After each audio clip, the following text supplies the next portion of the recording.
미국이라는 나라는요. 시장에 한번 오르면 10년 올라요.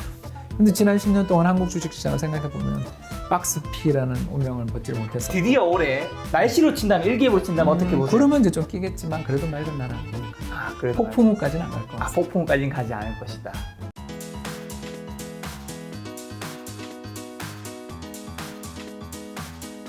오늘 지금 바로 전설을 떠나는 월가 영웅편입니다. 사실 이 책에서 종목을 찾는 방법에 대해서 얘기해 준 게 저는 되게 좀 와닿았던 게 한 3가지 사례만 말씀드리면 10루터 종목을 찾아보기에 가장 좋은 장소는 집 근처다. 집 근처에 없으면 쇼핑몰을 살펴보거나 특히 직장 주변을 뒤져보라. 두 번째 이야기가 신용카드를 소지한 미국 소비자라면 수십 개 기업을 두고 자연스럽게 기본적인 분석을 할 수밖에 없다. 소비 업종에 종사하는 사람이라면 더 유리하다. 10루터 종목을 찾아낼 수 있는 것도 바로 여기다.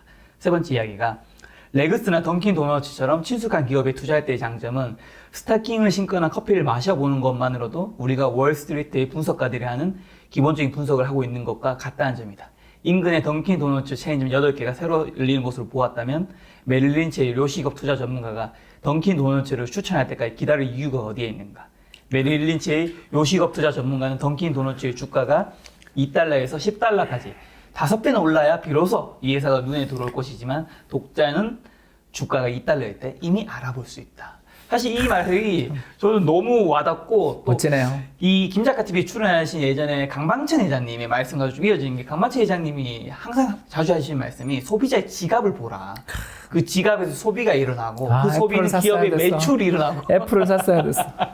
그리고 그 매출이 기업 이익이 된다고 하잖아요. 예, 여의도 증권가에 이렇게 펀드 매니저나 애널리스트들하고 이제 점심 먹으러 가면 네. 저는 이제 그 노안이 벌써 와가지고 화면 큰 게 필요해가지고 갤럭시를 굉장히 좋아하고 특히 노트나 폴드 제품을 좋아하는데 대부분의 애널리스트들은 전부 아이폰을 특히 5랑 6 나올 때 정말 어마어마했던 기억이 나는데 그때 애플 샀어요. 왜 그때 그걸 안 샀는지. 책에서도 애플 사례가 딱 나와요. 1982년에 아이들이 성적을 올려 대학에 진학할 수 있도록 $2,000를 주고 애플 컴퓨터를 구입하면서 똑같은 $2,000를 애플 주식에 투자했다면 어땠을까? 1987년에 이 투자 금액은 $11,950로 늘어나 대학 1년 학자금을 충당할 수 있었을 것이다. 근데 이건 1987년 기준이고 지금 2020년 기준으로 시가총액 1입니다. 2조 달러. 이때 $2,000가 지금 얼마 정도 됐을까요? 예, 시가총액 2조 달러입니다. 2조 달러. 세계 넘버원이고요. 워런 버핏도 샀습니다, 여러분.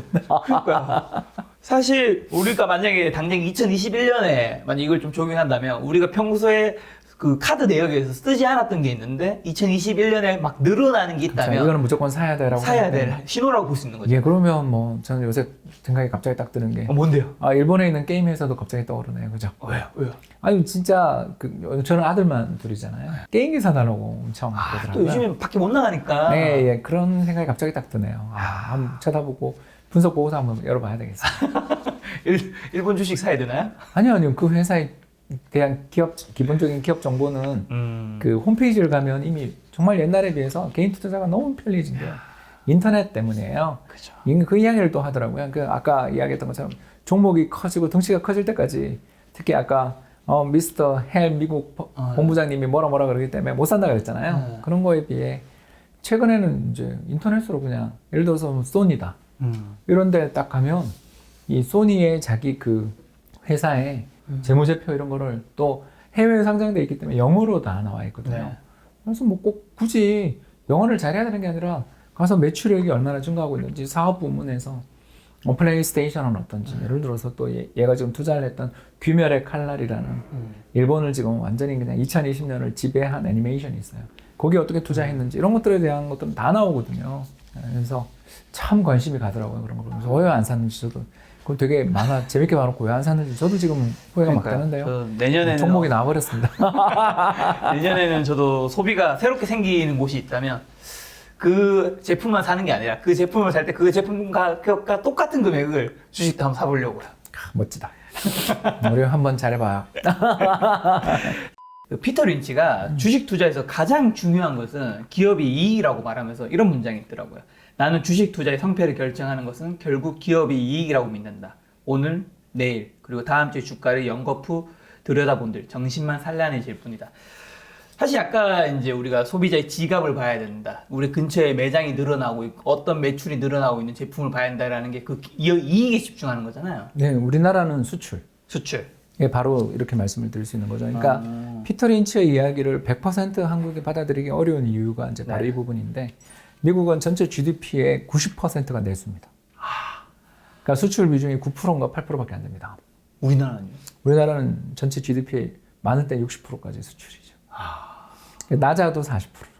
야, 그럼 요걸 여기 적용하면 우리 수출이 잘될 때. 늘어나고 있는 게 뭔지. 예, 그래서 봐야 매월 첫날 산업통상자원부에서 나오는 수출입 통계가 나오는데 그 수출입 통계 숫자만 보지 마시고요. 뒤에 가시면 한국의 그 주요 산업 20대 주요 품목 수출 통계가 나옵니다. 아, 진짜 그거 정확하게 어디 들어가면 돼요? 예, 산업통상자원부 홈페이지에 가시면 가서 오늘 적어 놓으세요. 매월 첫날 8시. 거기 공지사항이 떠요? 예, 보도자료가 뜹니다. 그리고 보도자료를 읽으셨을 때는 앞에 있는 여러 가지 뭐 올해 이번 달 수출이 몇 퍼센트 증가했다. 이것도 중요하지만 그 안에 들어가시면 한국의 주요 수출 품목 리스트가 뜹니다. 팁이다, 팁. 네.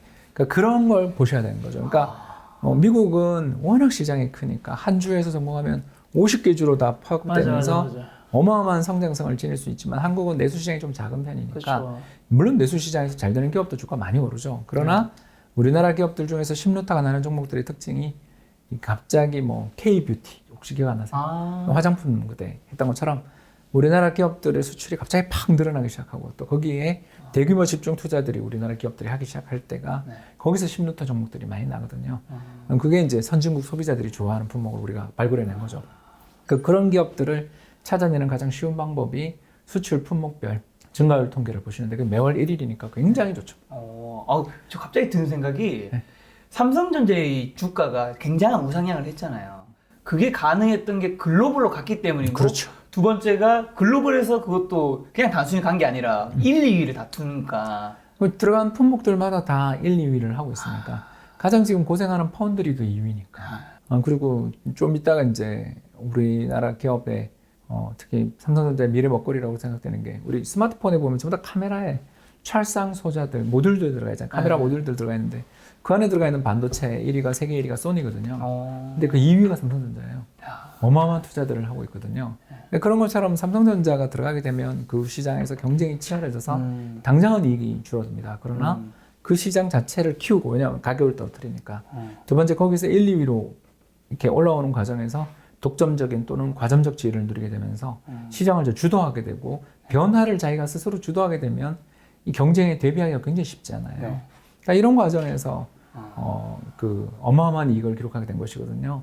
그런 것처럼 그걸 파악하고 싶으시다면 매월 월별 지난달에 비해서 지난해 같은 기간에 비해서 늘고 있는 품목이 어딘가를 보시면 투자하는데 굉장히 도움이 됩니다. 이거 너무 좋네요. 네. 저도 사실 요즘에 워낙 방송 많이 찍잖아요. 너무 좋네요라는 표현 잘 안 하는데. 그래서 요거 몰랐던 부분이다. 피터 린치의 책이 굉장히 도움이 되는 이유가 이런 생활 속에서의 팁들을 이야기하지만 아주 중요한 투자의 철학을 하나 이야기해 주잖아요.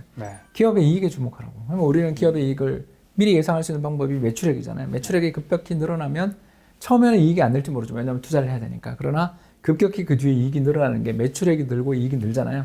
그렇다면 매출액이 느는 게 뭘까? 그럼 이제 미국은 소비 시장을 자기들 시장이니까 바로 보면 알 수 있지만 한국은 인구 5천만의 작은 나라니까 상대적으로 한국 시장도 중요하지만 한국에서 가장 크게 뻗어나가는 기업들은 신루타 종목들은 결국 수출이 잘 되거나 아니면 넷플릭스에서 1등을 찍는 드라마를 만들어내는 제작사 같은 데서 나오는 거잖아요.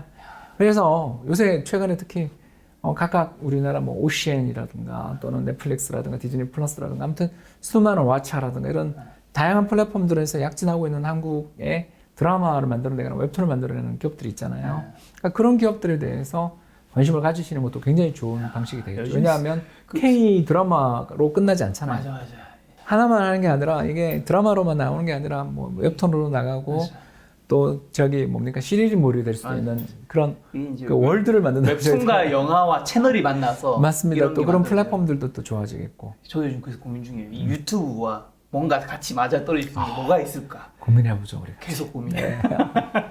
자, 그러면 이제 우리가 종목을 샀으면 매매를 해야 되잖아요. 매매 최적 시점은 우리 월가 용우님께서는 어떻게 얘기하셨나요? 저 시장에 패닉이 빠질 때 사자고 그러는 쪽에 계시죠. 이분이 이제 1987년 이야기를 굉장히 많이 하는 게 그때 매니저 생활에서 가장 힘들었던 시기니까. 근데 그때 이런 이야기를 편하게 하더라고요. 주식을 사야 되는 가장 좋은 시기가 뭐냐? 이제 이렇게 물었을 때 피터 린치 이야기가 참 재밌었어요. 그 절세 등을 위해서 갑자기 연말에 매물이 출혈해서 개별 기업들 중에서 절세용 매물들이 나오는 시기가 주식을 사기 참 좋을 때다. 그리고 두 번째가 외부 충격으로.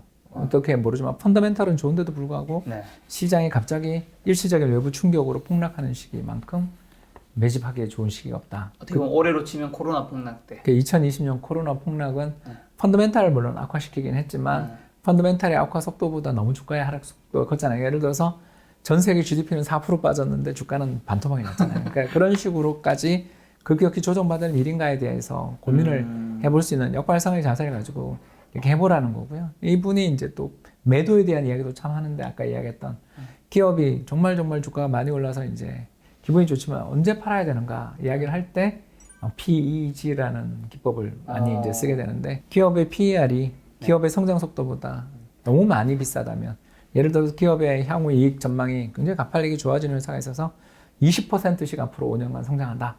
그러면 뭐 3, 4년마다 2배씩 매출이 늘어난다는 굉장히 공격적인 가정인데 PER이 50배다 예를 들어서. 이건 좀 과하다라는 거죠. 왜냐하면 PER이 50배라는 것은 그렇죠. 5년 뒤에 또 25배인 거잖아요. 왜냐하면 이 회사의 정말 매출액이나 이익이 2배를 그렇게 늘어난다 하더라도 5년 뒤에도 25배면 시장 평균보다 훨씬 비싸다. 그러니까 그런 식으로 시장에서 지나친 기대와 어떤 가격의 끝없는 성장에 대한 환상이 너무 강하게 파급되고 그럴 때는 이제 자기는 조금씩 그 더 좋은 기업이 있을 때 갈아탄다. 그런 이야기들을 쭉 펼치는 걸 보면서 야 이분이 만든 그 PEG라는 전략인지 PER2 그로스인 거죠. 그래서 이익의 성장성 대비 기업의 PER이 1배가 적정이라고 본다면 그걸 너무 많이 넘어서는 경우는 좀 조심해야 되고 이제 매도의 기회로 잡아도 될 수 있는 그런 팁들까지 주는 거 보면 물론 이게 다 맞다 아니다는 아니지만 그렇죠. 특히 피터 린치 같은 경우는 끝없이 돈이 그 마젤란 펀드에 어마어마하게 돈이 들어왔기 때문에 살 종목이 늘어나서 1000개 이상의 종목을 들고 있었다 그래요. 그래서 피터 린치가 들고 있지 않은 종목은 주식이 아니다. 뭐 이런 이야기가 있을 정도로 맞아요. 종목 엄청 많더라고요. 종목을 어마어마하게 좋아하신 분이고 사랑한 분이지만 또 이 매도의 관점에서도 보면 상당히 재밌는 이야기를 하시더라고요.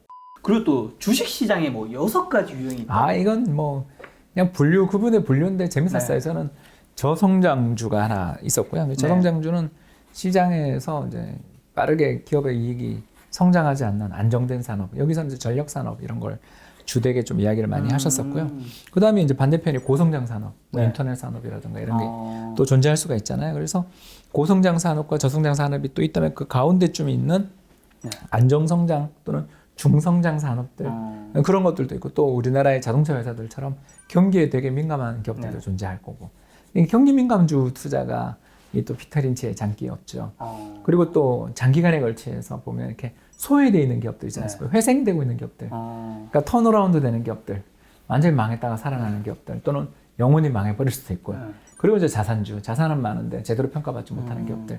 그런 각각의 기업들에 대해서 다 또 꿀팁을 주는데 이건 책을 읽으시는 게 좋을 것 같고요. 아무튼 이 기업들에 대한 분류 특성을 보면서 한국은 경기순환주 또는 회생주가 굉장히 많은 나라구나라는 걸 좀 많이 느껴서 그런 거 관련돼서 읽어보셔도 참 재밌을 것 같아요. 회생주가 많다는 건 한국에. 그러니까 이제 좀 굉장히 좋았던 산업인데 이제 그 경쟁력을 잃어버리거나 또는 공급 과잉이 너무 심하게 진행돼서 완전히 시장 참가자들의 관심에서 멀어져 버리는 업종들이 시장에 꽤 많이 존재하잖아요. 뭐 대표적인 산업을 제가 2020년 말 기준으로 해서 한번 잠깐 얘기해 보면 건설주 한번 생각해 보시면 이 건설주가 2008년부터 시작해서 연초 2008, 9, 10년 그때 당시에 뭐 예를 들어서 그 LG 건설 이제 GS 건설이죠. GS 건설 같은 경우에 그때 제 기억입니다. 그냥 운영사에서 일을 하고 있었을 때 최고의 성장주로 꼽혔었던.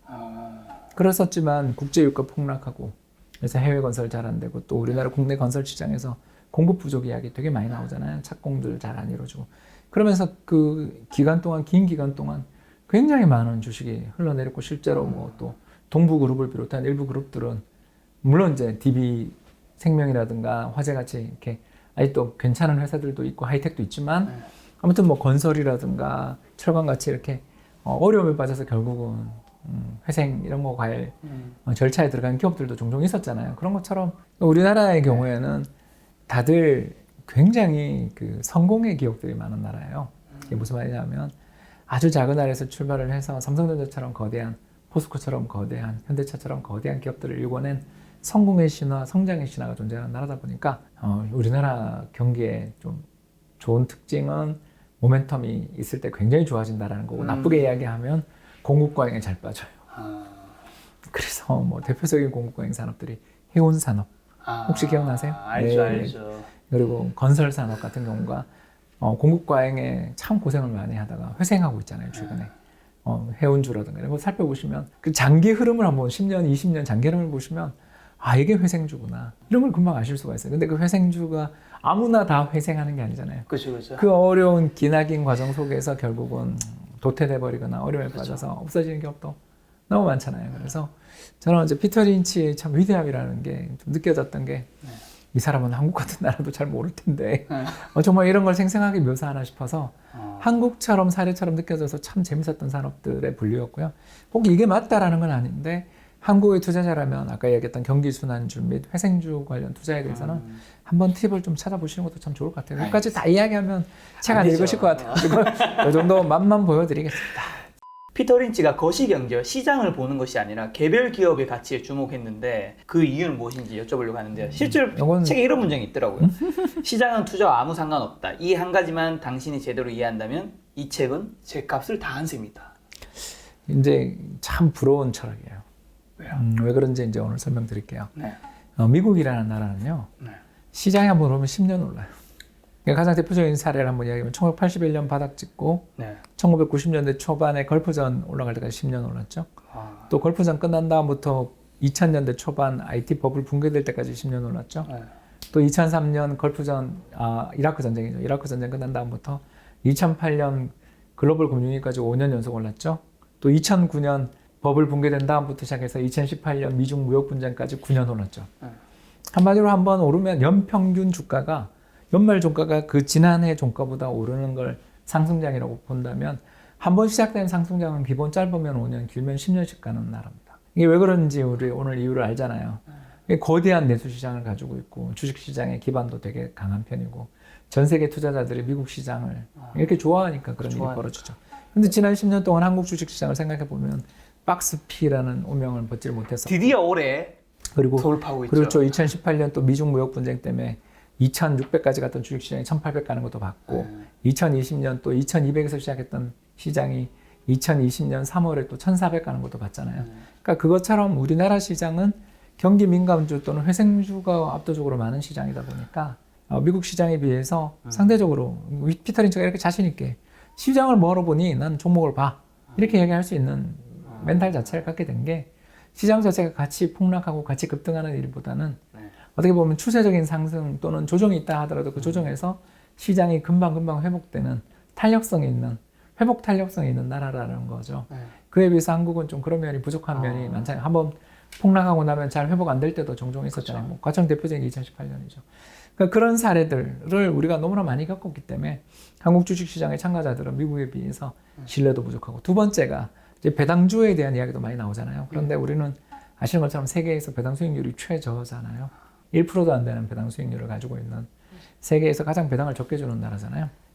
그러다 보니 시장의 안전판 역할을 하려면 좀 배당도 많이 받고 더 나가서 주가 폭락하면 이때가 매수 적게 하고 들어오는 좀 장기적인 투자자들도 많고 이러면 시장이 폭락 잘 안 하는데 우리는 미국 빠질 땐 빠지고 미국 오를 땐 잘 못 오르는 경우도 종종 있잖아요. 맞아요. 예, 그러다 보니까 우리나라 시장의 참가자들은 아무래도 시장 그 자체를 좀 많이 보는 시장이 오를 때만 투자하고 싶어하는 좀 시장이 하락세로 돌아섰다 싶을 때는 다 빠져나가려는 태도들을 보이는 예, 그런 성향들을 좀 가지고 있다 보니까 피터 린치의 책에서 어떻게 보면 가장 좀 공감 못한 부분이 바로 오늘 김 작가님 이야기하신 시장을 보지 말고 종목을 보라라는 거겠고요. 이렇게 우리나라 시장에서도 물론 종목을 바라봄으로써 시장의 변동성을 이겨낼 수 있는 종목들이 그래도 존재하는 건 사실입니다. 미국보다는 적지만. 그렇죠.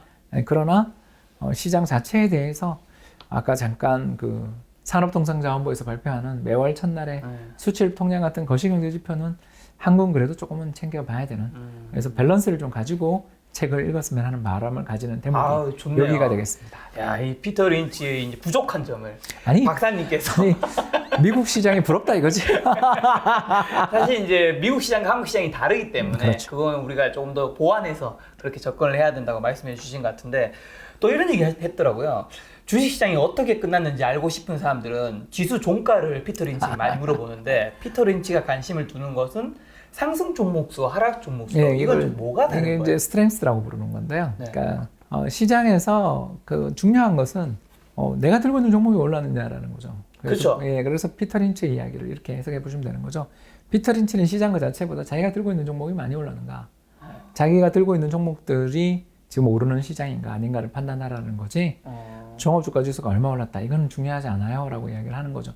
실제로 우리나라 시장에서도 이런 일이 관측되는데요. 시장이 강세장을 보일 때 보면 네. 전체 종목이 1000개다 그러면 그날 종목들 중에서 상승 종목이 어떤 날은 300개인 날도 많아요. 왜 그러냐 하면 시장을 주도하는 기업들만 오르고 나머지 기업들은 소외되어 있는 경우들이 되게 많거든요.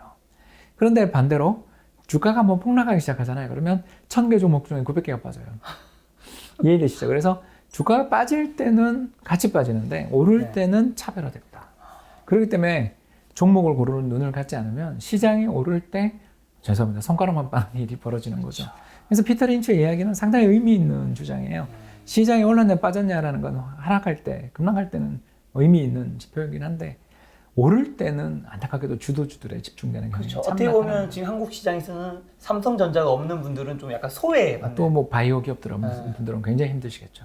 그래서 이번 기업의 주식시장에서의 특징은 IT랑 바이오잖아요. IT, 바이오, 인터넷인데 이제 인터넷은 조금 쉬는 분위기인데 맞아요. 아무튼 IT와 바이오라는 핵심적인 주도주들에 대해서 관심을 가지셔야 되고 이런 주도주들이 꺾이고 난 다음에는 시장에 좀 조정이 크게 올 수도 있기 때문에 항상 이런 주도주들의 흐름은 우리는 좀 관심을 가지고 보시는 것도 중요할 것 같아요. 자, 그럼 이제 피터 린치의 투자 철학이 무엇이고 그리고 그 중에서 박사님이 가장 좀 인상 깊게 본 거 하나 공유해 주시면 좋을까요? 예, 저는 역시 칵테일 파티였던 것 같아요. 칵테일. 예, 그래서 투자자들이 펀드 매니저를 가르치는 시장이 네. 출연하게 되는 누구나 돈을 쉽게 버는 시장에 왔을 때는 참 조심해야 된다는 거. 반대로 사람들이 주식에 대해서 아무도 관심이 없고 더 나가서 펀드 매니저라는 직업을 가지고 있는 것을 불쌍하게 여기는 시장이 왔을 때 그때가 오히려 좋은 시장이라는. 결국 이 마음속에 갇혀져 있는 피터 린치 투자의 철학은 기본적으로 볼 때 좋은 기업을 역발상으로 사자라는 전략인 것 같아요. 역발상이라는 게 뭐냐면 시장이 끝없이 낙관적으로 바뀌고 누구나 쉽게 돈을 버는 시기에는 오히려 불황의 내성이 강할 수도 있는 좋은 종목들을 찾는 쪽으로 집중해야 하는 거고 반대로 시장에 아무도 주식에 관심이 없고 시장의 미래에 대해서 전부 다 비관론이 가득 팽배할 때 오히려 경제가 돌아서고 성장하게 될 때 어떤 쪽에서 소비재 시장에서 유망한가에 대한 관심을 가지고 보는. 그러니까 종목에 대해서 굉장히 집중한다는 측면에서는 피터 린치는 분명히 바텀업 투자자, 다시 말해서 개별 종목에 대해서 집중하는 투자자의 스타일을 가지고 있으면서도 참 유연한 생각을 가지고 있는 시장에 대해서 시장을 바라보고 있는 시장의 인기주들이 어떻게 형성되는가에 대해서도 잘 알고 있는 그래서 역발상 투자자로서 시장의 모든 대중 다수가 쏠리는 시장에서 어떻게 하든 살아남기 위해서 그 펀드 매니저들 고민이 숨어 있는 그래서 이런 바텀업 투자자이면서도 역발상 투자자로서의 자질을 가지고 있어서 그렇게 피터 린치가 경기순환주와 회생주에서 성과를 크게 냈던 거 아닌가요? 이분이 성과를 낸 종목들의 리스트들을 보면 경기에 굉장히 민감하면서도 회생주의 특성을 지니고 있는 기업에서 대박 성과를 낸 걸로 정말 유명합니다. 박사님 생각했을 때 피터 린치가 이 책을 통해서 독자한테 전하고 싶은 그 메시지. 펀드 매니저보다 개인이 유리하다. 이 거를 계속 강조하죠. 그런데 그건 이제 약간 미국 사례에 편중되어 있는 면도 있기 때문에 네. 저는 뭐 언제나 펀드 매니저가 이긴다 이런 식으로 이야기하고 싶은 생각은 없는데 피터 린치의 주장에서 확실히 받아들이면 대형주가 아니면 펀드 매니저는 투자하기 어려운 데 비해서 개인들은 그런 부담에서 적다. 두 번째 위에 헬 미국 펀드 본부장 없지 않냐. 당신들의 돈을 가지고 적극적으로 물타기도 할 수 있다. 그리고 세 번째 옛날에는 정보의 비대칭 그렇잖아요. 내부자 펀드 매니저한테만 어마어마하게 좋은 정보가 왔는데 지금은 그런 세상이 아니다. 개미들도 얼마든지 좋은 정보를 느낄 수 있고 특히 자기의 일상생활에서의 소비재에서 직접적으로 구입을 하면서 기업 분석하듯이 우리 구입을 할 수 있지 않냐 라는 이런 조언을 준다는 측면에서는 참 그 투자를 시작한 사람들에게 굉장히 큰 용기를 주는 책이고 투자의 자세를 만들어주는 책이라고도 볼 수 있고요. 그러니까 이런 측면에서 놓고 보았을 때 피터 린치가 왜 그때 특히 그 70년대 후반부터 시작해서 90년대까지 이어지는 미국 시장이 굉장히 어려웠다가 기나긴 주식시장의 그 죽음의 시기에서 상승적으로 돌았을 때 그렇게 큰 성과를 거뒀는지 이해할 수 있고 또 피터 린치가 왜 한국에서 인기 있는지도 알 수 있을 것 같아요. 한국도 그런 시기가 참 많잖아요. 늘 좋았던 게 아니라 나빴다 좋아지는 시기들 참 많이 겪잖아요. 그럴 때 이게 팔자가 변하는 종목들을 잡아낼 수 있는 팁들을 준다는 점에서 피터 린치가 한국에서 그렇게 인기 있는 게 아닌가 생각합니다. 알겠습니다. 자, 전설을 떠나는 올가 영웅 이 책의 문장으로 제가 정한 거는 사실 이 부분이 저는 너무 좋았거든요. 이 부분이 그리고 주식 투자를 해야 하는 이유더라고요. 우린 투자하는 모든 종목에서 돈을 벌 필요는 없다. 나의 경험에 비춰보면 포트폴리오에 포함된 10개의 종목 중에서 6개만 오르면 만족스러운 실적을 올릴 수 있다. 왜 그럴까? 주가는 마이너스가 될 수 없으므로 손실액은 처음에 투자된 금액에 한정되지만 상승하는 주가에는 한계가 없기 때문이다. 고물 주식에 $1,000를 투자하면 최악의 경우에라도 손실액은 $1,000에 그친다. 반면 대박 종목에 $1,000 투자하면 몇 년에 걸쳐 $10,000, $15,000, $20,000 이상의 수익을 올릴 수 있다. 결국 대박 종목 몇 개만 있으면 평생 투자해서 성공할 수 있다는 말이다. 심루타의 제왕다운 말씀이신 것 같습니다. 그러니까요. 사실 16타 한 개 나오고 나머지 다 종목들이 손실 마이너스 나도 상관없죠. 예를 들어 뭐 10개 종목에서 한 개 16타고 나머지를 다 상장 폐지됐어. 그래도 본전인 거잖아. 본전인 거죠. 그리고 또 이 심루타 종목이 그걸로 가만히 있는 게 아니라 백루타가 될 수 있는 거예요. 그러니까요. 그래서 저는 정말 자기가 투자를 좀 공부를 하고 열심히 투자를 한다면 내가 정말 뭐 한 종목 두 종목 정도 틀릴 수도 있잖아요. 맞습니다. 근데 남은 몇 개의 종목에서 수익이 나면 사실 우리 모든 박사님이 이렇게 많은 걸 알고 계시지만 박사님이 게다가 다 파란색이진 절대 그러지 않습니다. 다 빨간색이지 않잖아요. 아유, 파란색 있잖아요. 많아요. 근데 플러스랑 빨간색 계좌만 몇 개 있어도 파란색을 다 메꾸고도 그럼요. 남을 수 있다라는 얘기. 맞는 말씀이십니다. 그러니까 저는 그래서 많은 분들이 주식 투자에 조금 이제는 사실 좀 관심을 가져야 될 때가 아닌가. 사실 옛날에는 주식이 뭔가 도박, 투기 이런 쪽이 문화였는데 지금은 약간 좀 다르게 사람들이 생각해야 되지 않을까. 동의합니다. 우리도 투자의 새로운 시대가 열릴 그럴 가능성들이 이 책과 함께 또 오지 않을까 생각합니다.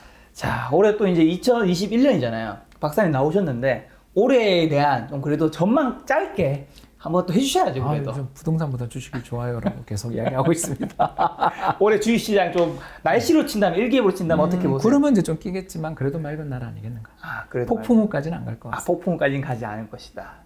오늘 만남의 손님은 홍춘호 박사님이었습니다. 지금까지 여러분 소중한 시간 함께 해주셔서 정말 감사합니다. 오늘도 김 작가였습니다. 고생 많으셨습니다. 고생 많으셨습니다.